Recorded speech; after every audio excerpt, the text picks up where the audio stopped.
Welcome to this edition of the Beach Bucket Podcast. Today we are talking with Captain Lew Donovan. Captain Lew Donovan is a highly experienced boater and captain with more than 50 years of experience on the water. He's highly knowledgeable of the ocean and coastal waters from New Jersey to the Chesapeake Bay to the Florida Keys. He has a United States Coast Guard Master's Captain's License and has taught over 15,000 students, helped them earn their New Jersey boating safety certificates, and that's how I know him. Thank you for being here, Captain Lew Donovan. Welcome to the podcast. Oh, it's my pleasure. I'm looking forward to it. How are you today? I'm pretty good. I'm enjoying this beautiful summer weather. It's a preview of what's to come, I'm sure. And it's always exciting when we know we have a lot of months ahead of us to enjoy the waterways. Now, Captain Lew, I just got in the mail my boating safety certificate card, which looks really professional. It's issued by the State of New Jersey Division of State Police. It's the Marine Services Bureau, and it says that I completed my safety class and took the test. What does that mean? Well, the way it works in New Jersey is a lot of people there's some confusion out there. So there's two programs. One makes sense and one maybe doesn't make that much sense. But the way it works is there's an educational requirement. So you have to take a boating course. It can either be online for 6 hours, and then you have to do a in-person proctored exam. And that's one option. Another option would be to take an actual in-person class. It's either 2 days or 1 8-hour day, or it's 2 days split up in half. That's the other option. Now, that's probably the better way in some, in my opinion, because you get some information. Real life scenarios are talked about in class. But either way, it meets the state's minimum requirements. So what you'll end up earning is you'll get a boating safety certificate. It's basically a diploma that says you've taken a course, you passed the exam, and you have met the state of New Jersey's education requirement, and you're now permitted to operate a vessel that's propelled by machinery. In other words, it has a motor, which means an electric motor, a gas, powered outboard motor, or even a diesel engine in a big yacht. If it has a motor, that's where the line is drawn. I'm not sure that makes total sense, but they had to come up with something. So motor or not. So if you're rowing it, right, or sailing it, you do not have to have the boating safety certificate. Now, go ahead. I'm sorry. Go ahead. Well, you're probably about to answer my next question. This is not a boating license, correct? Right. There's no such thing as a real boating license. Again, it's an education requirement. And that's what that certificate means. You've met that requirement. Now, you may also be required to get a boat endorsement on your driver's license. A lot of people think that's a boating license.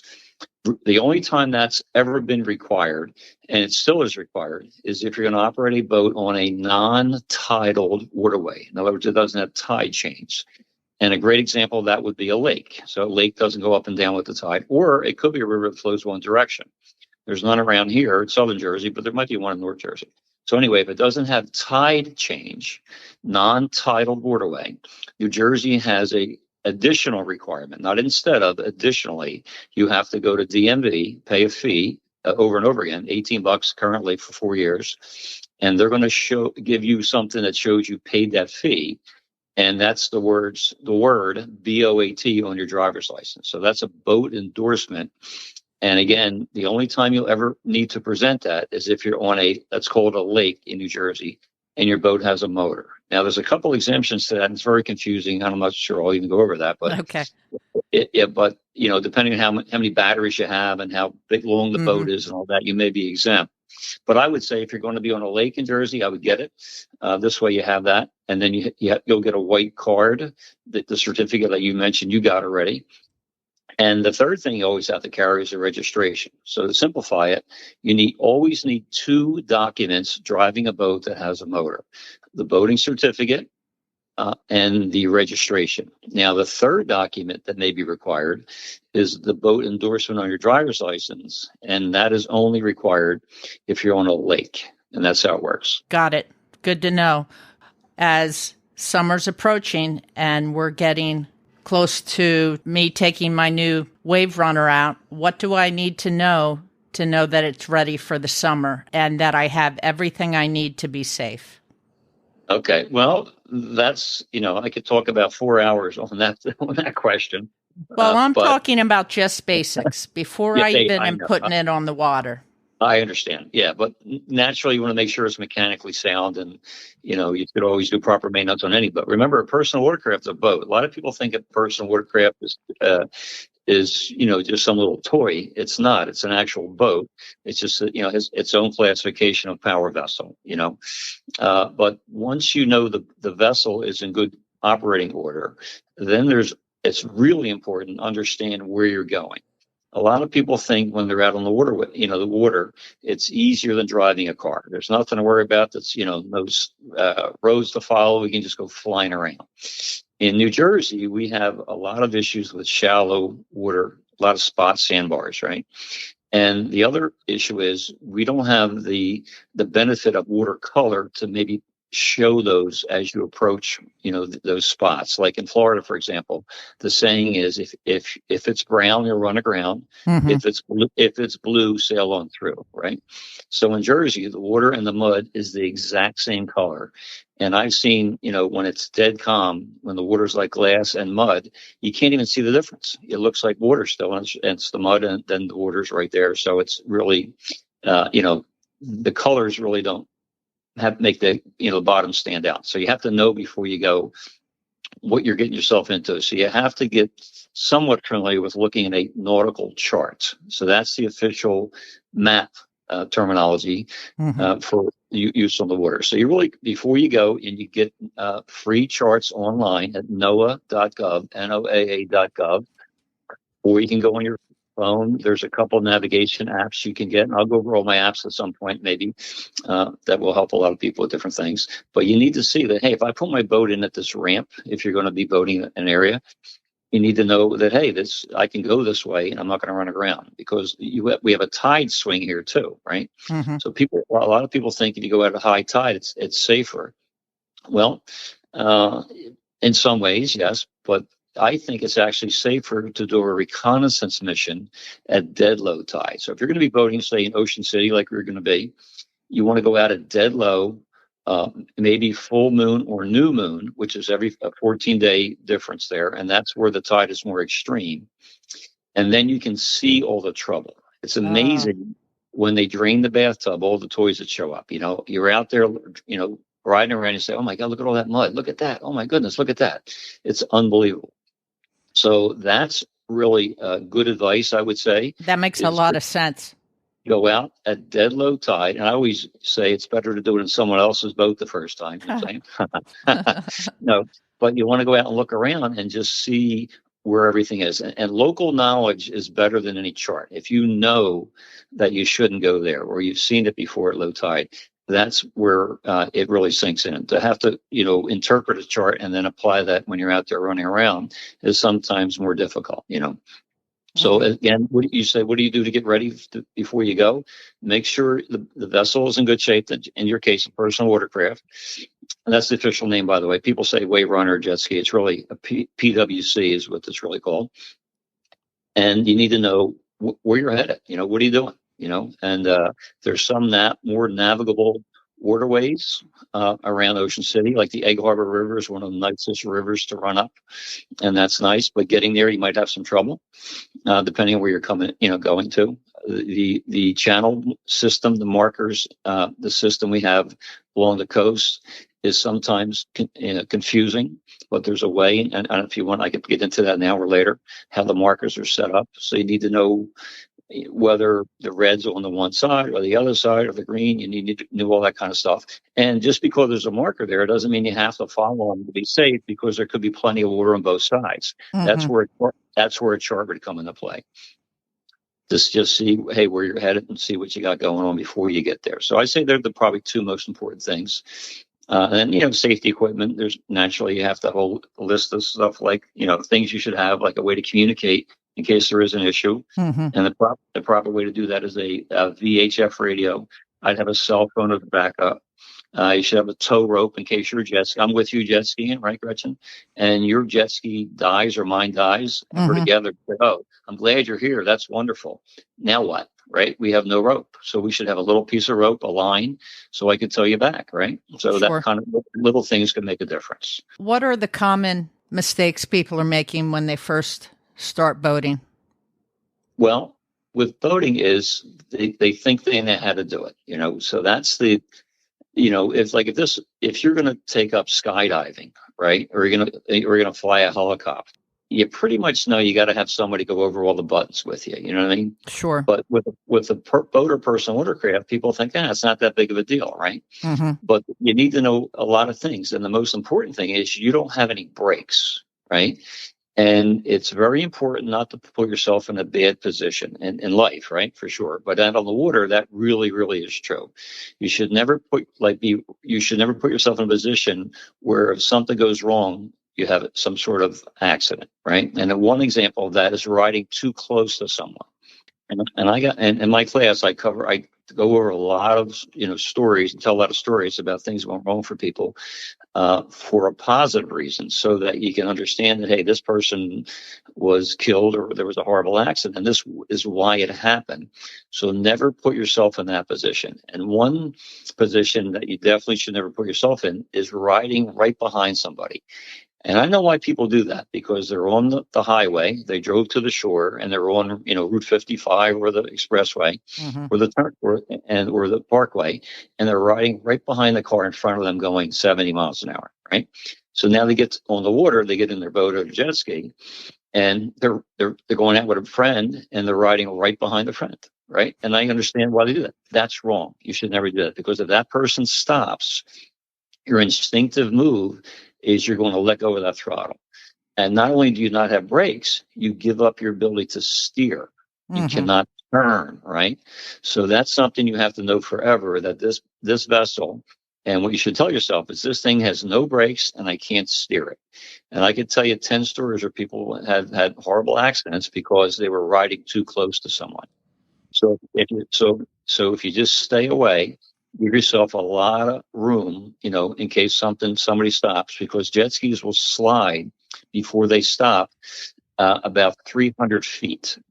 Wow. 300 feet. That's a long way. And while you're sliding to a stop, you can't steer it, right? So think about that. So again, a great example of a bad position is riding too close, too fast with someone, and you got to just stay away and have a big margin of safety. So I think that's probably one of the best pieces of advice I give anybody in boating is don't follow right behind the guy in front of you going at a high rate of speed. It just doesn't make any sense. Are new boaters good at following like port and starboard and knowing which way to veer? Well, there's 3 meeting situations you can have between 2 boats, right? And remember now, personal watercraft is a boat. People Mm-hmm. think it's classified as a power boat. It has the same ranking, I guess if you want to call it that, on the rules of the road as any power boat. Right? A jet ski is the same as a 20-footer. So when you're meeting another boat, it's either a crossing situation, head-on situation, or overtaking situation. Mm-hmm.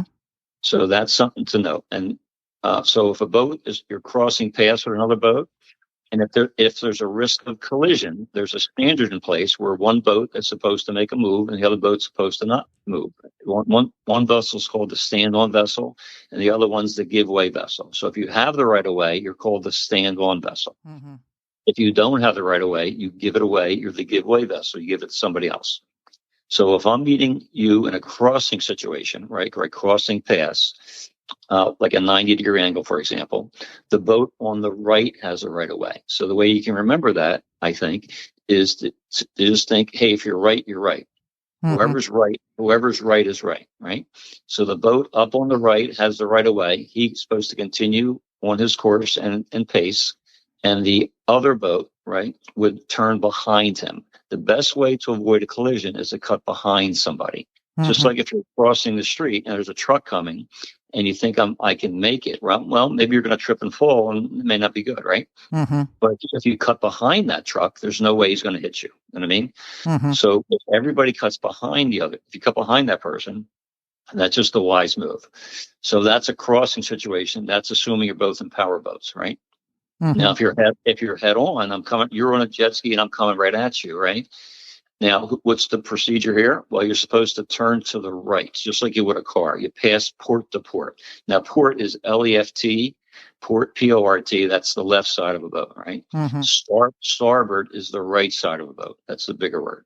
So left is port. So if I'm coming at you, I would turn like I would a car, turn to starboard or pass port to port, or turn to the right, and it's an easier way to remember. So that's how that would work. So neither boat is privileged there. Now this is important. If you're overtaking somebody, the guy in front of you has no clue you're there, right? So if you're going to pass somebody, he might make a move and he doesn't know you're there, right? So he has no rear view mirrors. So anybody that's being overtaken always has the right of way. So if you're passing another boat, you got to stay clear of them because they don't know you're coming. And that's where mistakes are made too a lot. Out and about where people just turn real fast and the other person's coming up behind them and they didn't know that. Now there's a whole list of things, with sound signals you're supposed to use. And there's actually a ranking system depending on what kind of boat you're in or situation you're in that gives you privilege over somebody else. And one example of that would be a sailboat under sail has more issues with maneuverability. So therefore that has the right of way for a power boat. That makes sense. That's in every situation except for overtaking. If it's overtaking it, the guy up front always has the right of way. Do you have the answer to this? I'm not sure, but how many accidents that over the course of the summer are people not following basic rules? Well, I didn't. Last I looked, and I don't have the statistics at hand here. I wish I should have done that more prepared for you. But I remember the last few times I did check that, and in New Jersey and every state compile statistics, and the benefit of that is so you can see a trend, right? So if all the accidents are because people are drinking or drunk, well, then how do you minimize the number of accidents? Well, just stop drinking, right? Simple as that. But believe it or not, alcohol is not the number one cause of accidents. It's inattention, right? Not paying attention, or just not, or operating too close to another vessel. That's where accidents happen. Interesting. Right. So if you know that statistic, so therefore you got to really pay attention. And this is, boating is, again, jet skiing, maybe more so than boating. A lot of people believe it's just a toy and you just go out there and fly around. Well, these things have 300 horsepower, some of them. Some are some have superchargers. And boy, they have to be respected forever. You have to understand this thing has a lot of power, right? And that's something for sure to know about. I think it's deceiving because you can come down to Ocean City with your family and not necessarily haven't taken a safety class, and can't you rent one right on the bay and go out? Well, the way it works there is that's a very good question. So those businesses have special dispensation to stay in business. So New Jersey granted them, a business license, and it said, all right, well, here's how it works. You have to give everybody that's going to ride a personal watercraft, you have to give them a little mini course. And they did an undercover sting operation a couple of years ago when they shut down a couple of operations where they felt it was more important to push the people through and make profit rather than, do it the right way. So they do that, which is good. I'm glad they did that. But so the way that works is you have to, it's like driving a go-kart. You can't go on the boardwalk and take the go-kart and drive it on the Garden State Parkway because that's not right, right? So with a personal watercraft, they keep you on their go-kart track. So they have a person out there, usually with a big flag up, that's the leader. And then they give you buoys you have to go around, and you have to stay on that track. So even though you don't have the boating certificate, you can still operate a personal watercraft and rent one from a rental company, but you have to go around in circles, and stay, and that's it. You can't go out and do a tour and all that kind of stuff like you can in other states. I see. Okay. Now, do personal watercrafts have to have the same kind of safety devices like sound and signaling devices? Yeah, it's a boat, right? So you have to have a working sound producing device. And in Jersey, in federally, I guess everywhere in the country, but we're talking about Jersey, you have to have either a horn or a whistle. Typically, a personal watercraft would have a whistle. As a matter of fact, on a personal watercraft, that has to come with you. So it has to be attached to the lanyard cord or your life vest. So if you fall off the personal watercraft, you can blow the whistle and, signal you're, in need of help. Right. And it's best to they make a very high decibel whistle, like the one I use on my boat as a backup horn is 120 decibels. And I'll tell you, boy, it's loud. So that's what you have to have with you. And you have to have a personal flotation device. And what's different about a personal watercraft and a boat, a personal flotation device has to be worn by everyone. Mm-hmm. On a boat, it's anybody 12 and under has to wear it anytime the boat is underway. So personal watercraft, regardless of age, you have to wear it at all times. That's pretty smart. Well, it's smart to wear at all times anyway, because you don't know when you're going to have when you're going to have the accident. I'm just going to wear my seatbelt the day of the accident. I'm not going to wear it, to be more comfortable. Agreed. It doesn't make sense. So once you start wearing it, it feels like you can't go out without wearing it, And it's the same thing with that lanyard cord. That's a federal law now as of April of last year. You have to wear that lanyard cord, and that's the thing that. Explain that. You're right. That's just the cord that connects you to the ignition safety switch. So when you fall off of the personal watercraft, it shuts it down. Now, everybody wears it on a jet ski, I would say. I'm going to say the word I'm going to say everybody. It's almost 100%. On a boat, I would say nobody wears it. And it's more important to wear it on a boat than it is a personal watercraft, because a personal watercraft has a spring-loaded throttle. A boat has a throttle you set at 20, 30, 40 miles an hour. And if something were to happen to you, say you had a kidney stone attack, or you lost balance and slipped and fell on some suntan lotion when you went over a wake and the boat's going, or you had a heart attack, I don't know, weird things happen, or had a mechanical issue where the steering cable broke off the outboard and the boat just makes a hard turn. You want that boat to shut off. If you go on YouTube, you can see, you just, put in there a search, boat out of control, and you got to go through it. There's hundreds of them where that's the ones that happen to be caught on camera, by the way, right? Where the boat just went out of control. So it's a law that you wear it, and it's not a law because they're trying to catch you to make money.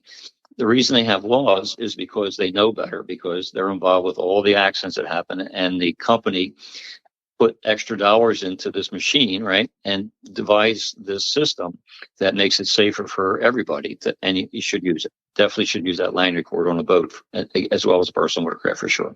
Let's talk a little bit about safety operations and what people need to be thinking about in terms of navigating the bay and the ocean this summer. Well, checking a chart's a good idea ahead of time, like I mentioned earlier, just so can I cut across this way? Which way do I go?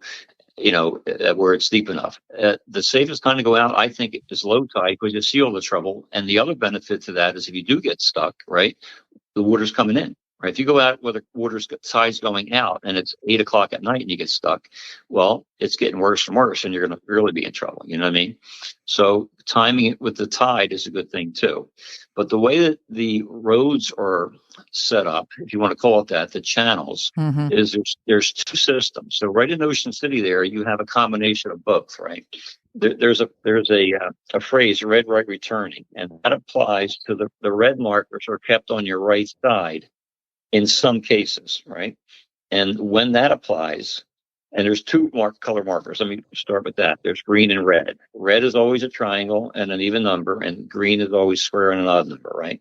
And the time you would keep the red markers on your right side is if you're coming in an inlet, you're going up a river, or you're heading into a harbor. So in the Ocean City area, if you're heading up the Egg Harbor River, the whole way from Summers Point under the Parkway Bridge there, you have the Tuckahoe River to the left, you have the Middle River straight ahead, the Egg Harbor River goes to the right, and you have Patcon Creek that goes way to the right, right?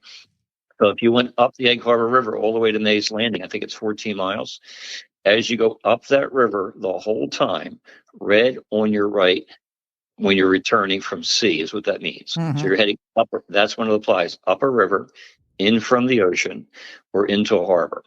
So if you're coming down the river, the red is LL, red left leaving. So you're heading down from Mays Landing, all down to Ocean City. That's a beautiful ride, by the way. red left leaving. Now you'll have triangles. You'll also have like just telephone poles, basically painted red or green. That's what they have in there. It's not clearly marked in a lot of cases, Okay. but that's how it is. But now, this is very important. There's something called the intra-coastal waterway, not intracoastal, Hmm. intra-coastal. Or the acronym is ICW. The ICW is a bunch of markers linked together, and it runs in New Jersey from Manasquan River through the Point Pleasant Canal, through Barnegat Bay, all the way to Cape May. It's 118 miles long. There's about 500 numerically sequenced markers that make up the ICW. And the ICW actually starts in Jersey. And if you can take an inland passage and never go in the ocean. And where's your last stop? Mexico. It goes all the way to Brownsville, Texas. Wow. How cool would it be to have some cash, have a decent boat and have plenty of time, and you say, hey, I'll be back in maybe a year or two. That's amazing. I know, isn't that great? But we're part of that system here. We're the very, very beginning of the ICW. Again, it's about 120 miles long, and it basically parallels the Garden State Parkway. It's kind of like the Garden State Parkway for boats. Oh, that's The way, interesting. yeah. So the way you can tell you're in the ICW is it has about a 4-inch yellow triangle inside the marker, or a yellow square inside the green square marker. Right, a yellow triangle on the red, a yellow square on the green. And they're the two color markers, right? And the way the pattern is, it's not red right returning. It does not apply here. It's red right south. So if you're in Okay. Ocean City and you want to take a ride to Cape May for lunch, by the way, that's a fun thing to do. That's what I do with people. I just show them around and do orientations. And we'll go down to Cape May and have lunch. There's about 8 restaurants that you can pull up to by boat. And I'll tell you, you're having a good day when you pull up to a restaurant by boat. There's just something special about that. The food I tastes bet. better. I It bet. always tastes better. It always tastes better, especially when other people are buying. It's That's great. right. But the way it works, the ICW is the red on your right heading south. So if you're heading down to Cape May from Ocean City, you're heading southbound. It's not true south on the compass, but it's down New Jersey. It's red right towards Rehoboth, if you want to make up a phrase, right? Or another way to say the same thing, if you're in the ICW, if it has a yellow sticker on that green marker, the greens are over there by that green ocean. So green by the green sea. So that's how it is. Green Okay. by in the ICW, ocean side, red other side. Where it gets very confusing is you can be in the ICW and then get out of the ICW and you see another marker, but it's not ICW. ICW made a turn. It went the other way. You didn't know that, right? Oh, okay. Right. So you're going to find that right in Great Egg Inlet there by Ocean City. The ICW is not in the inlet. It goes behind under the other bridge here. I forget the name of it, but that way. So it's a little confusing at times. So that's where a chart comes into play, and you can, just see before you go. Let's see what we got. Hey, what channel marker do we turn to get to your house, right? Mm-hmm. Which channel marker do we turn to go up the river? Is it a big deal following this stretch? There are, bad bays. Like in Ocean City, it's not too bad there, but there are a lot of sandbars. But the further you go south, like Ludlam Bay in Sea Isle City, Mm-hmm. if you look on a chart, it's about maybe 3 miles wide. There's only one little stretch you can run. That's it. It's 30 feet. You have 30 feet of good water, and instead of 3 miles. Right? It's crazy. Wow. Same thing with behind Stone Harbor and Avalon. There's a little stretch called the football field, and there's no water there. I'm telling you, the ICW is so skinny, it's unbelievable. And Wildwood, the same thing. There's some spots where the channel markers at low tide are laying sideways in the mud. Right? Oh my goodness. Last year, they changed the colors of 2 markers. They went from green to red because it was better on the other side. They didn't move them. They just changed the color. Isn't that crazy? Gosh. I know. So what I would suggest, if you want to be an experienced boater down the Jersey Shore and you have the time and the opportunity to get out, is to cruise the ICW, do a little stretch. And by the way, you can do a whole New Jersey vacation by jet ski. How cool would that be? That is Or maybe cool. or an overnighter. You can go up to AC, right? get a room there. You have to get a transient slip. Mm-hmm. And again, I'll go over it later if we have time with my apps. And there's an app for that where you can make reservations at a slip. And you can bring a little suitcase or whatever. If you have a boat, you can bring your golf clubs, and you can just do a boating vacation and just stay in Jersey. And you can fish along the whole way and try different spots, where you can stop at restaurants and order the fish the whole way. It's kind of cool. And that's really a fun way to do a different kind of boating, is to do a trip by boat. And there's really something special about that too. I just love doing that. I just really, really enjoy it. So again, that's something else you do. But you need to learn the area. Jersey is one of the trickiest waterways we have on the whole East Coast, right? The ICW, they call it, the nickname is the ditch. And the ditch in Jersey, the 118-mile stretch, there's a lot of issues.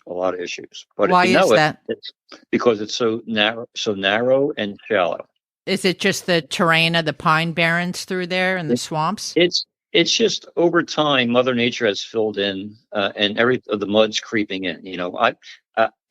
I am a boat captain, and I'm on the water 175 days a year. In Jersey, maybe 80, 90 days a year, right? Every year I touch bottom, every year, and I know where I'm going. You know what I'm saying? Mm-hmm. And I'm not saying I get stuck, but I go start kicking up mud. I said, where'd that come from? That wasn't there last year, Mm-hmm. and that's what's happening. So even though you've been somewhere, a couple of years ago, it doesn't mean it's still good. So that's why a little reconnaissance mission, and just looking around, go slow. If you don't know, you got to go slow. And people think, well, I got a jet ski. I could or a jet boat. I don't have an outdrive. I don't have to worry about that. I can go in shallow water. Well, I don't know. I think it's worse, right? Because if you start touching bottom, your whole boat's stuck. With an outboard, you can tilt it up and maybe put people in front of the boat, and I've done that many times. And then you can kind of sneak off, right? With a jet ski, if you start kicking up mud, it's too late. You know what I mean? The whole boat's touching bottom, not just the outdrive, because there's nothing that sticks down. That's a good point. Yeah, so it's something to consider. And if you're going really fast and you're running around, you can really get injured. So yeah, again, knowledge is important with any kind of activity where there's potential danger, right? With boating, there's just a different, bunch of rules or things you need to know. And it's unfortunately, it comes, the way you learn it is by screwing up, right? Sure. And in Jersey, there's no one. The saying is, the joke is, you either run around in New Jersey or you lie about running around in New Jersey. Right? Everybody, just walk down the marina, look at all the skegs, the bottom fin of the outboard motors. Every single one, there's no paint on it because they ran through the shallow water. Every single one, or it's brand new. That's it. It's just the way it goes in New Jersey. It's just the way it goes. But the good news is, it's typically soft mud. Right. So it's not rocks like you were up in New York or something. I do a lot of boating up on Long Island, and it's rock bottom. Well, I'll tell you, that's trouble. You don't have the option to run around there. Here, it's just going to happen. It's not a major deal if you do it slow. Are you able to dislodge a vessel fairly a lot easier in mud than, say, rock? Well, yeah, maybe, but it's less of an issue with doing damage to the hull itself. You know what I mean? Again, sure. That's why if you're in unfamiliar water, I say you should always go at a lower tide with the tide coming in. So if you do have an issue, it's going the right direction. Yeah, and I like that because I wouldn't have considered that necessarily. I would have thought I should go out at high tide. Yeah, and yeah, for sure. You definitely want to go at a lower tide coming in, because I remember high tide, it's going the other way. You know what I mean?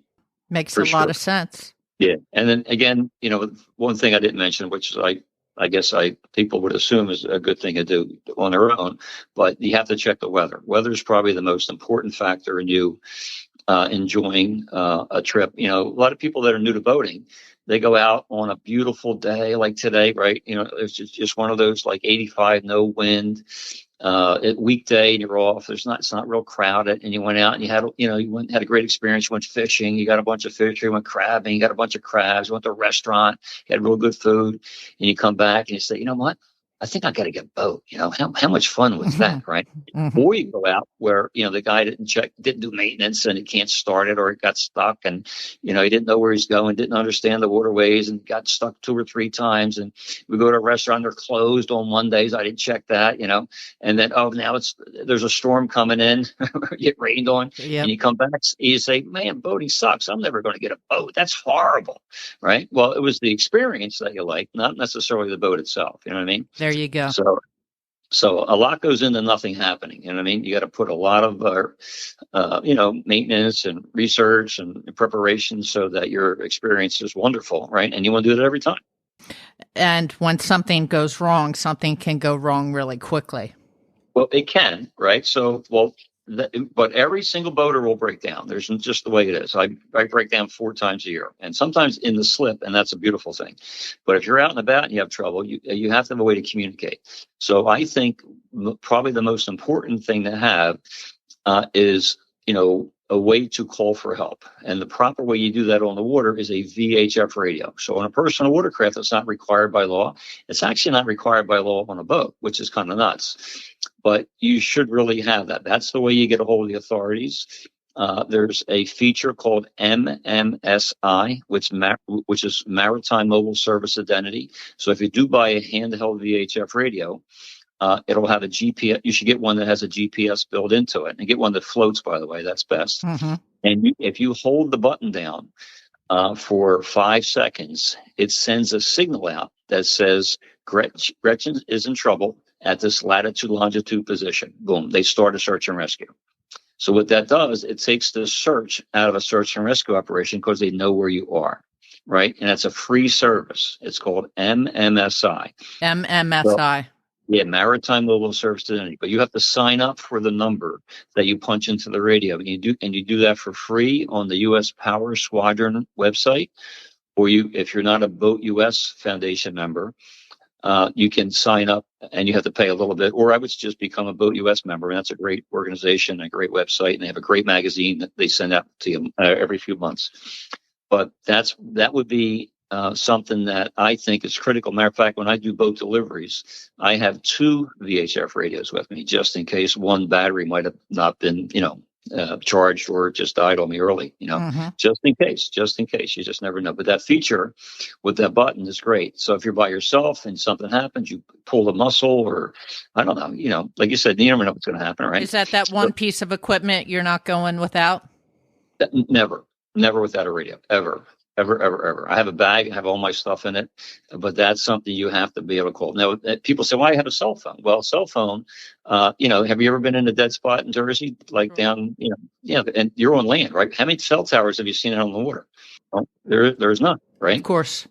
So that's not the best way. Plus, the other benefit is on the radio, you would call for help if you're verbally, you can indicate you're in distress, and you would do that on channel 16. That's the distress channel. And you would say, Mayday, Mayday, Mayday. If your boat's sinking, somebody had a heart attack, the boat's on fire, where there's potential loss of vessel or life, right? Where it's serious. And that's how you would indicate the severity of the situation. So having that radio gives you the way to verbally communicate that you're in trouble, or you can electronically indicate you're in trouble by holding that button in and having the MMSI signal broadcast, which is really, really nice. Yeah, so definitely do that. And for $250, you can get one, that has that capability. Yeah, that's like a no-brainer. Yeah. Well, boating's not cheap, by the way. What does BOAT stand for? What you tell me? What's it stand for? Break out another 1,000. Sounds about right. That sounds about right. Hey, what are we saving our money for? We don't want the nicest coffin, right? We want, some old coffin. But the other thing is, hey, if you have a boat or jet ski, you helped your family with all the pressure with coming up with gift ideas. That's you know what I mean? true. You need a lot of stuff. You really do. So that's very true. In addition to the U.S. Coast Guard Master's Captain's license you have and the boating safety classes, now you also teach people to, I want to get this right, is it to man their own vessels, captain services? So let's talk a little bit about that. Sure. Well, you bought a boat, right? And you say, I need someone to show me some stuff, right? Or you go out for the first time and you have to dock it. and you say, "Uh-oh, this is not like parking a car," right? And I get a lot of that. So I would be the guy that would come and get you familiar with the boat, so you understand what all the buttons do, as well as giving you some docking techniques. People have a lot of anxiety sometimes bringing that boat back in. Now, what size boat are we talking about? Anything. I do, 16 footers. I've done 13-foot boat, and I'm doing a 65-foot on Wednesday. Do you ever So get whatever nervous? I get nervous when the boat itself doesn't, it has a mechanical issue when I'm coming into a dock or something. But I try to always have I evaluate where I'm coming in and look at the spots I get aboard. You know what I mean? So in other words, if I end up in trouble, I can just go over here and lay against these pilings. I'll be fine. Mm-hmm. I don't think I get that nervous that much anymore. But I've had some jitters here and there for sure, depending on the boat itself. And the good thing is about some of these bigger boats, they're actually easier to dock than small boats because they have all kinds of thrusters and, joysticks and all that kind of stuff in today's world. So sometimes it's easier. The hardest boat I drive is a 17 whaler, trying to dock that in the wind. You can't, it's like a styrofoam cup getting blown across the boat. You can't stop it, But there's some techniques. Well, that's what I do. I'll show people some, ways, like you always dock into the current. You want to use the pilings. You want to use lines if you need to. You have to be prepared before you get there. You have to set up the dock so it's easy when you come in. You don't have to drive the boat all the way in the dock. Stop short of it and just walk it in. That takes a lot of pressure off. You can walk it out rather than drive it out, right? There's all those little tricks, but I do new boat owner orientations all summer long. And I really enjoy that. And I truly feel that's a value. It's like your uncle dies and leaves you a helicopter. You might want to take some lessons on how to fly. Exactly. Exactly. Yeah, so I do that. I really enjoy that. You are familiar with coastal waterways from New Jersey to the Chesapeake Bay to the Florida Keys. Now, how is it that you've come to both these waterways? How is that your mainstay? Well, I grew up in Jersey. I grew up in Pennsauken, which was a great town. I went to St. Cecilia's Grammar School and Canada Catholic High School, and we hung out with a bunch of guys. I'd make some phone calls. We had 20 guys that go meet and play golf. So we still have it was a great town to grow up, and we still have a lot of fun hanging out with a lot of guys. So we did a lot of boating in Jersey growing up. My parents couldn't hear. My parents were deaf, so that was an interesting way to grow up. But my parents were extremely adventurous, and they got me into everything. There was never anything I couldn't do because they couldn't hear and I could. So, what's your problem? Mm-hmm. You can do anything. You know what I mean? That was their attitude, right? Which was wonderful. That was a great, looking back on it, I think it was an advantage. I really do. So my dad was always big into boating. We used to go to Barnegat Bay all the time, and he taught me how to do all kinds of stuff with boating. He was really smart. And that's kind of how I grew up, and a lot of my friends did that too. And then I evolved into doing yacht charters on the Chesapeake. So if you're going to, say, buy a big boat, you want to live on that, which is kind of a neat thing to do. Maybe you can't afford a shore house like I can't, right? But maybe I can afford a boat, right? A big boat, and I can stick it in the slip somewhere. And then that would be my shore house, waterfront, by the way. Mm-hmm. And then I can have a couple of kayaks and a couple of bicycles or whatever. I go crabbing off the front of the boat. Maybe that'd be something I want to try. Well, I think you might want to give it a shot before you put out the money. And you can't do that around here because the waters don't support big boat navigation like the Chesapeake does. So I do yacht charters down there for a couple of different companies. And that's, what I do to kind of, just vacation. People go on vacations where they get a feel for whether they ever want to buy a boat. Mm-hmm.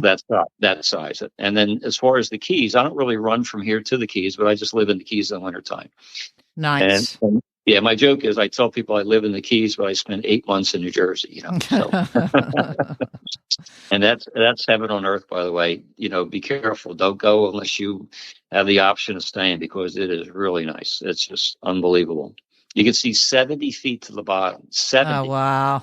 Isn't it crazy? That's amazing. Do you fish down there? What do you like to do down there? Yeah. Well, my favorite thing is to go bug hunting. And lobsters are called bugs. Mm-hmm. And we snorkel in shallow water. Oh, wow. And we tickle them out with a tickle stick. And when they come out, you put a net on top of them and grab them. We got like 75 lobster this year, and they're Wow. good to eat. Yeah, and we have stone crab traps out. We get our own stone crabs, and we got a couple of monsters this year, and that's fun. And we got some sailfish this year, wahoo and mahi, and a bunch of snappers. I had to get a book, just to see, you know, whether the fish was edible or not, how good it is to eat. And I have a couple of good apps. I can go over with you at some point. I go over my apps real quick. But, you had to figure out, what the fish was. We caught 15 different, my grandkids came down. Within, I'd say, 45 minutes, we had 15 different varieties of fish in the boat. Oh my gosh. Yeah. That's Not one amazing. of each part, not one of each. And I was going nuts, by the way, and I wasn't even fishing. That's But, amazing. yeah. So if you ever get a chance, it's not that expensive, by the way. You gotta give that a shot because it is really, really nice for sure. Absolutely. Talk to me about your apps. Oh, the apps. Okay. Sure. I'm going to hang up on you here. I got to bring them up. Okay.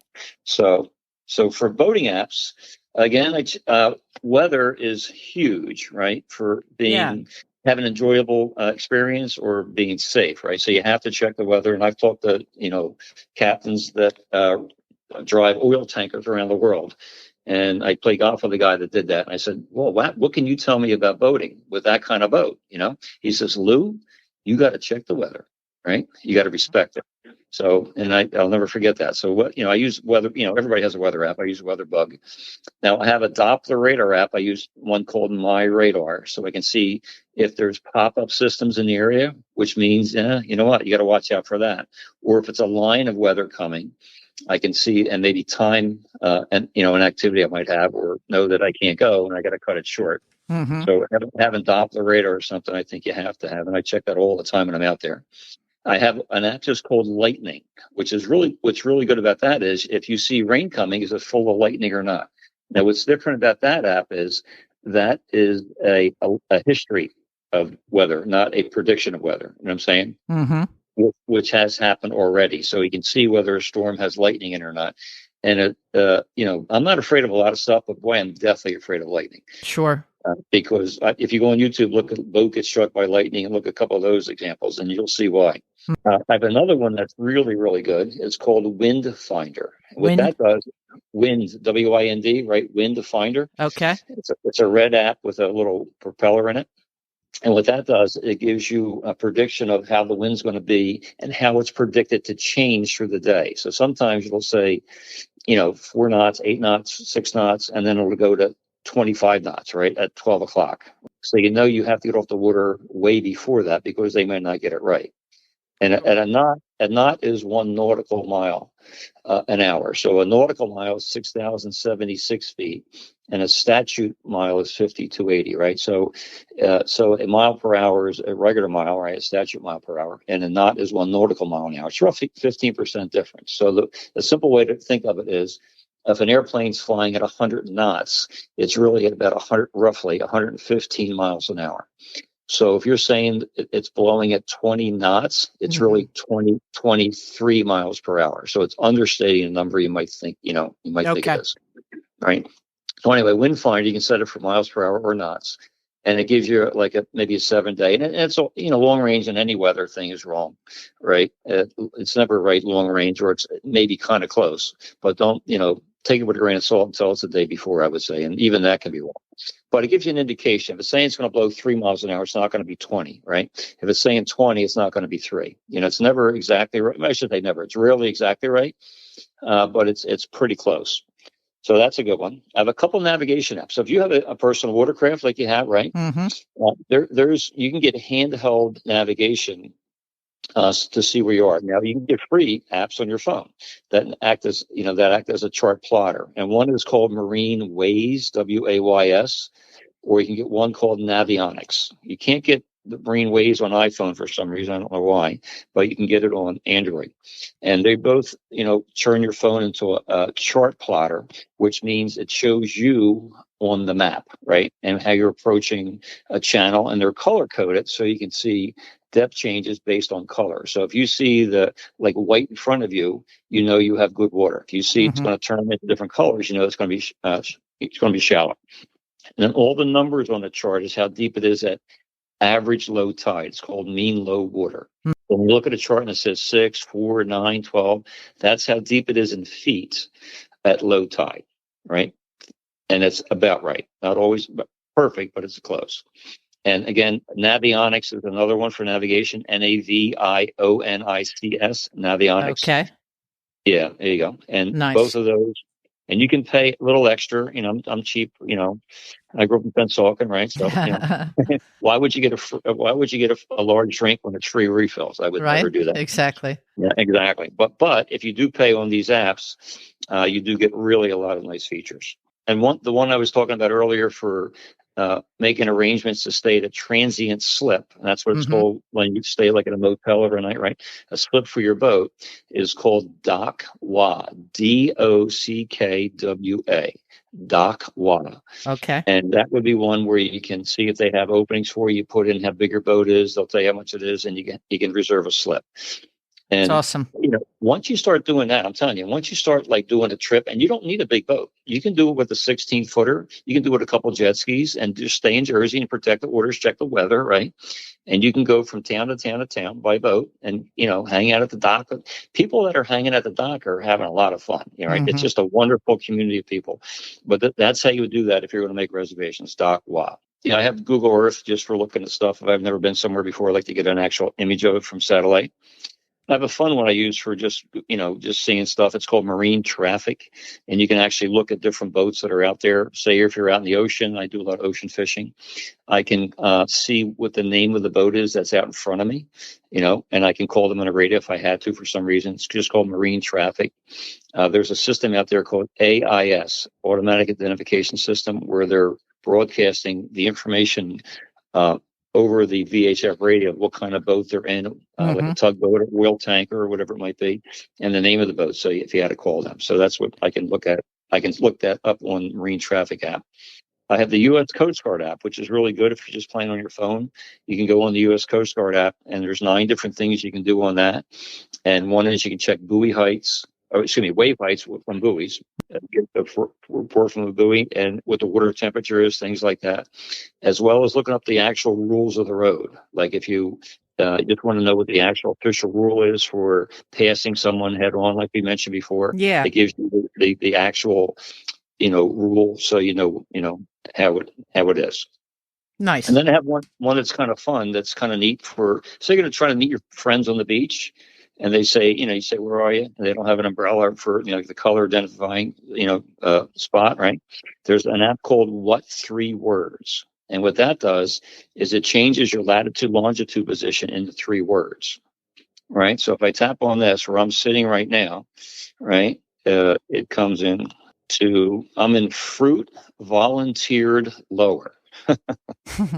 Excuse me. Kind of weird. So if you're on the beach, your friends can text you where they are with 3 words. You can type it in, and it tells you how to get there. You know what I mean?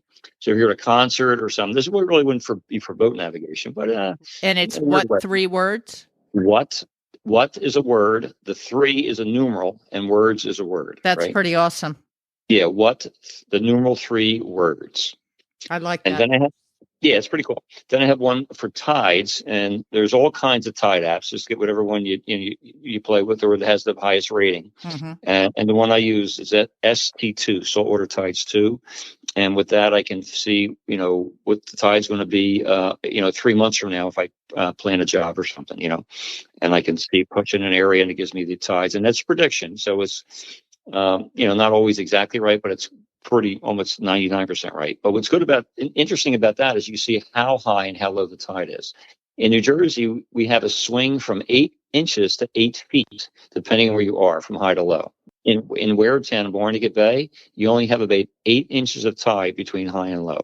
On the Delaware River in Trenton, you have about 8 feet of tide. Depending on the moon phase, it could even be more. Isn't that crazy? Yeah, that is crazy. So with the tide app, not only can see that when it's going to be, you see how high it's going to be.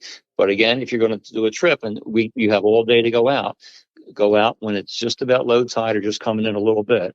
And that's a safer time to kind of see stuff. And if you do have an issue, like we said before, you can get off. That makes so much sense.